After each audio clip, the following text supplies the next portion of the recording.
Hi, I'm Arabella, a storyteller on YouTube. This story is inspired by real relationship confessions and has been fictionalized for storytelling purposes. Names, details, and events have been changed. If this story moves you, or if you see a part of yourself in it, please like the video and subscribe to support my channel. Now, let's begin. The first notification appeared on my husband's phone at 9:17 p.m. Doorbell camera motion detected. I had just texted him, "I'm going to sleep early." I thought I was careful. I deleted the messages, changed the name, wiped the glass, fixed the pillows. But I forgot about the air conditioner app, the smart speaker, the Wi-Fi history. I thought my phone was the only thing that could betray me, until the house started telling the truth before I could lie. I thought I controlled the secret because I controlled my phone. That was the mistake. To me, the affair lived in messages, names, notifications, call logs, little glowing things I could delete with one thumb before my husband came home. I was careful with that part. I changed his name in my contacts to look like a woman from work. I turned off message previews. I deleted conversations before they became long enough to feel dangerous. I cleared call history.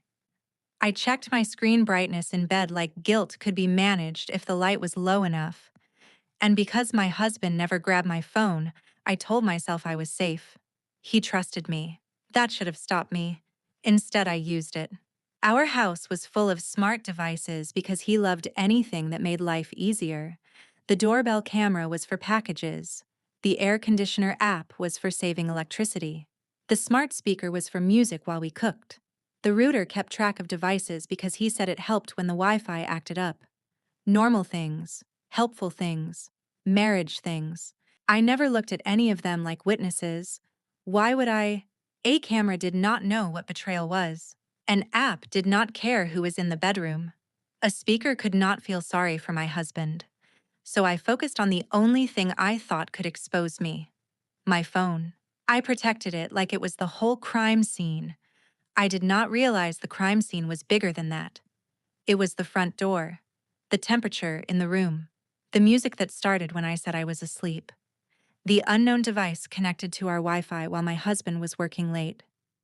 I had erased every message, but I had forgotten that the house had its own memory. The first lie was not the affair. It was, "I'm home alone." That sounds smaller, almost harmless, like a sentence that could sit quietly inside an ordinary night. My husband had a late shift that evening. He texted me around 7 and said he would not be home until after midnight. I remember staring at the message longer than I needed to, because the moment I read it, another thought came in right behind it. I have time. Not I should stop. Not this is wrong. Just, I have time.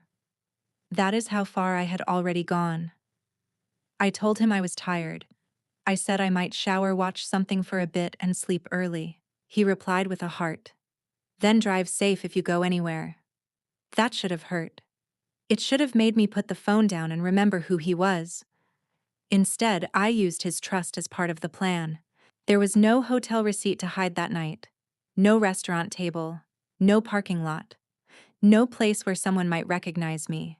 Just our house, our couch, our glasses, our pillows. The place where my husband thought I was resting. When the other man came over, I had already cleaned the living room. I had already lit a candle. I had already told myself this was safer because nothing existed outside the walls. Before he left, I checked everything. 2 glasses washed, pillows straightened, candle blown out, messages deleted, his name hidden again under the fake contact. I stood in the hallway and listened to the silence like silence meant innocence. Then I went to bed and texted my husband, "I'm falling asleep now." I thought the lie had worked. But the house had already started remembering things I did not know I needed to erase. The doorbell camera did not see betrayal. It only saw a man who should not have been standing at my front door. That was all. A shape on the porch. A face too close to the lens. A shadow moving under the light my husband had installed because he wanted me to feel safe when I came home at night. at 9:17. While I was telling my husband I was already tired and getting ready for bed, his phone lit up in the break room at work. Motion detected at front door. I did not know he saw it then. I did not know he opened the clip and watched someone step onto our porch, hesitate, then look toward the street before I opened the door. I only knew later that his first question was not angry, it was careful. Did someone come by last night? I froze for half a second, just long enough to be guilty. Then I said, no. Why? He looked at me. The doorbell picked someone up. My mouth went dry. I said it was probably a delivery. He said there was no package. I said maybe a neighbor had the wrong house. He said the person waited like they knew someone would open the door. That was when the first lie needed another lie. I told him a woman from work had dropped something off. He asked why I did not mention it. I said I forgot.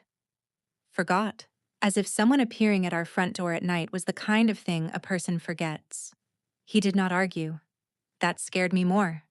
He only nodded and looked back at his phone, replaying the clip without sound. And I realized the camera did not need to know who he was. It did not need to know what happened after the door opened. It only needed to prove one thing. I had not been alone when I said I was. The air conditioner app recorded the room colder than usual. That sounds ridiculous, I know. Like something too small to matter. But when someone is already looking for the truth, small things stop being small. My husband knew I hated sleeping in a cold room. He used to joke that I treated the bedroom like a greenhouse. I always kept the temperature higher than he liked, and if he lowered it at night, I would wake up half asleep and complain until he changed it back. So when he checked the app history, the number stood out. Bedroom AC turned on at 9:22 p.m. Temperature set to 66. Fan mode high. 5 minutes after the doorbell camera saw someone at the door. I tried to laugh when he brought it up. I said, maybe I was hot. He looked at me. You hate that temperature. I said I don't know. Maybe I pressed the wrong thing. He said, from the bedroom. That was the part I had not thought through. Because I had not used the app from the living room. I had used the wall panel in our bedroom. The room I told him I had not gone into yet. The room I said I was too tired to even clean up before sleeping. Suddenly the air itself felt like evidence. Not dramatic evidence. Not the kind people imagine when they think about being caught. No lipstick. No photo. No message. Just a temperature setting. A tiny change in the way our house breathed. And that was enough to make my story bend. He did not accuse me then. He did not need to. He only looked at the timeline. September 17th, motion detected. September 22nd, bedroom, AC on. September 31st, music started. Each thing alone could have been explained. Together they sounded less like coincidence, and more like the house had started speaking in order. The smart speaker heard a sentence I do not even remember saying. That was the part that made me feel cornered. Not because it recorded some dramatic confession. It did not. There was no movie scene where my voice played back perfectly and destroyed me in one clean second. It was colder than that. Simpler. My husband opened the activity history on the speaker app and showed me a line I had never thought to delete. Music started at 9:31 p.m. living room speaker. Then another one. Volume lowered at 9:48 p.m. Then another. Lights dimmed at 10:04 p.m. I stared at the screen like the words might change if I looked long enough. He said, I thought you were asleep. I said I had music on. He said, you told me you were going to bed. I said, I couldn't sleep. Then he played the short voice log. Just a few seconds. Not enough to expose everything. Enough to make the room stop moving. My voice said, play his playlist. Then a man's voice in the background said something I could not make out. Not clearly, not enough for me to argue about meaning, but enough for my husband to hear that I had not been alone. I reached for the phone. He pulled it back. That small movement hurt more than yelling would have, because it meant the phone in his hand was no longer a phone. It was evidence. I said, it's not what you think. He looked at me with the kind of tiredness that comes after someone has already started putting the pieces together without you. "What do I think?" he asked. I had no answer, because I did not even know which lie I was defending anymore. The music, the voice, the doorbell, the temperature, the man who was never supposed to have a shape inside our home. I had prepared for questions from my husband. I had not prepared for the house to answer before I did. The Wi-Fi history told my husband there had been another phone in our house. That was the detail I never even thought about. He had asked for the password. The other man. So casually. Like he was asking for a glass of water, and I gave it to him. Just as casually. Because in that moment it felt like nothing. People ask for Wi-Fi everywhere. Friends ask. Guests ask. Delivery workers ask if they need to send a photo. It was one of those ordinary things that disappears the second after you do it. Except, it did not disappear. The rotor remembered. A few days later, my husband stood in the doorway of our bedroom holding his laptop. He was calm in a way that made my stomach drop. He said, "Whose phone is this?" I looked at the screen. A device name I recognized immediately. Not because it had his full name, because I had seen it connect before in his car at a coffee shop in places I had no right to be with him. I said, "I don't know." My voice sounded too quick. My husband nodded once like he had expected that. "It connected at 9:28, he said. The same night the doorbell picked someone up. I said it could have been a neighbor. He said, "To our private Wi-Fi," I said maybe it was an old guest device. He scrolled. It connected 3 times. My throat tightened. 3 nights. 3 nights I had called quiet. 3 nights I had called tired. 3 nights I had told him I was home alone. He did not raise his voice. He only turned the laptop toward me and let the dates sit there between us.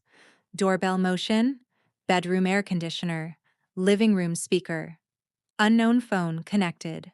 Again, again, again. That was when I understood what pattern means. 1 strange thing can be explained. 2 can be coincidence. But 4 different parts of the same house telling the same story. That is not bad luck. That is testimony. And suddenly, every excuse I had left sounded like another confession waiting to happen. My husband did not ask, "Are you cheating on me?" He asked, "How long has the house known?" That question broke something in me. Not because it was dramatic, because it was accurate. He was sitting at the dining table with his laptop open, his phone beside it, and a notebook I had never seen before. I used to see that table as a normal place. Bills, coffee, dinner, mail, the kind of ordinary mess that makes a house feel lived in. That night, it looked like an investigation. He had written down the times. September 17th, front door motion.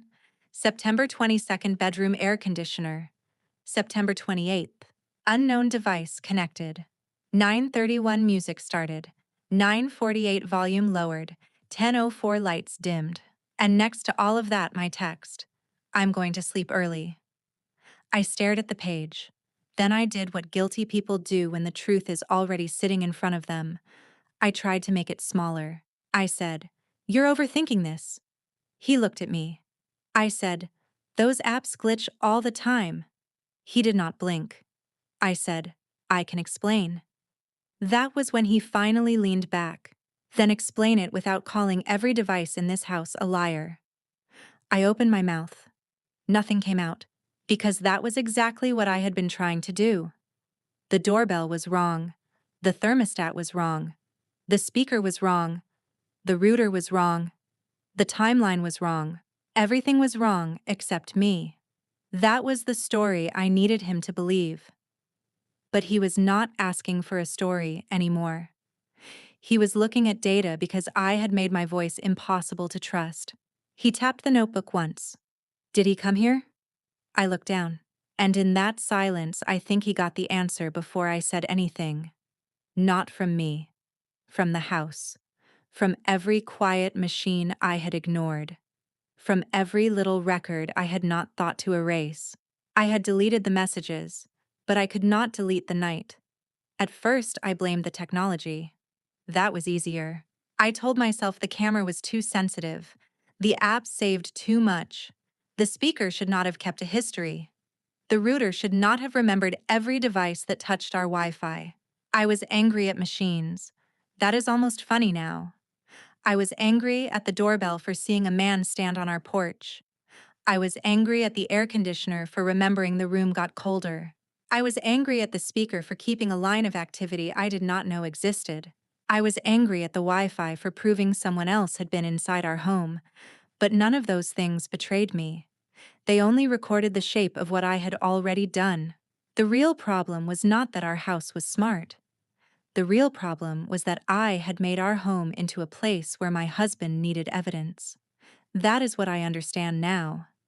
Before that, the camera was just a camera, a way to know when packages arrived.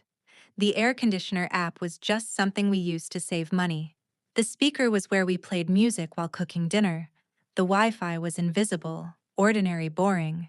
Marriage things, home things. But after trust broke, everything changed its meaning. A notification was no longer just a notification. It was a question. A temperature change was no longer comfort. It was a timeline. A device name was no longer technical. It was a person. I watched my husband walk through rooms that used to belong to us, looking at every small sound like it might be hiding another truth. That was what I had done to him. I had turned home into a system he had to investigate. And once that happens, a person does not feel safe because the lock works. They feel unsafe because the person beside them made the lock necessary. I thought technology exposed me, but really I exposed what our home had become. A place where love could no longer be believed without proof. After that, every notification in the house sounded like an accusation. The doorbell rang once the next morning and both of us froze. It was just a delivery. A small box on the porch. Nothing hidden. Nothing wrong. But my husband looked at his phone, then at the door, and I saw the thought pass through his face before he could stop it.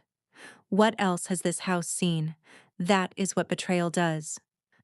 It teaches ordinary things to sound guilty.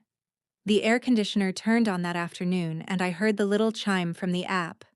Before that sound meant the room was cooling down. Afterward, it meant 9:22 p.m. It meant the bedroom. It meant a timeline written in numbers instead of words. The smart speaker stayed unplugged on the kitchen counter for 3 days. Neither of us said why. We both knew. Music had become evidence. A voice command had become a wound. Even silence felt safer than letting that little machine listen to us breathe in the same room. Then came the passwords. He changed the Wi-Fi first. Not angrily. Just practically. A new name. A new code. One I did not know. Then he removed my access from the doorbell camera. He changed the account for the thermostat. He deleted my profile from the speaker app. Each step was small, clean, administrative, but every one of them said the same thing. You no longer belong here the way you used to. I wanted to complain. I wanted to say it was still my house too. But what right did I have to demand access to a home I had turned into evidence? By the end of the week, we were not fighting about love anymore. We were talking about accounts, access, passwords, who would stay, who would leave, what needed to be divided. The house did not fall apart in one dramatic moment. It came apart through settings menus and changed locks and muted notifications. And I learned that sometimes the coldest sound in a marriage is not yelling. It is the click of someone removing your name from a shared home. I deleted the messages, but I forgot the house could speak. That is the sentence I keep coming back to, because I thought betrayal lived in a phone, in a contact name changed to something harmless, in a thread erased before morning, in a notification hidden before my husband could look over. But betrayal does not stay inside one device. It spreads into the room, into the front door, into the temperature, into the music, into the Wi-Fi, into the ordinary systems of a life two people built because they trusted each other enough to share passwords, routines, and walls. The camera did not hate me. The air conditioner did not want revenge. The speaker did not understand heartbreak. The router did not know what marriage meant. But together they told the truth. I kept trying to edit. There was someone at the door. Someone entered the house. The bedroom changed. The music played. Another phone connected. And my husband had to learn the truth from the home we were supposed to share because I would not give it to him myself. That is the part that still follows me. Not that technology caught me, but that I made technology necessary. I made the person who loved me sit at our dining table and build a timeline from machines because my words had stopped being safe enough to believe. And after that, the house was never just a house again. Every notification had a memory. Every sound had a question. Every shared password became something to revoke. I used to think deleting the evidence would protect the lie. But all I did was prove how far the lie had traveled. So I will leave you with this. What is more frightening? That a smart home can expose betrayal, or that someone can make the person they love need the house to tell them the truth. Thank you for listening to this story with me. If it touched you, please don't forget to like this video and follow the channel for more stories like this. And most importantly, leave a comment below with your thoughts, how this story made you feel, and what you would have done in their place.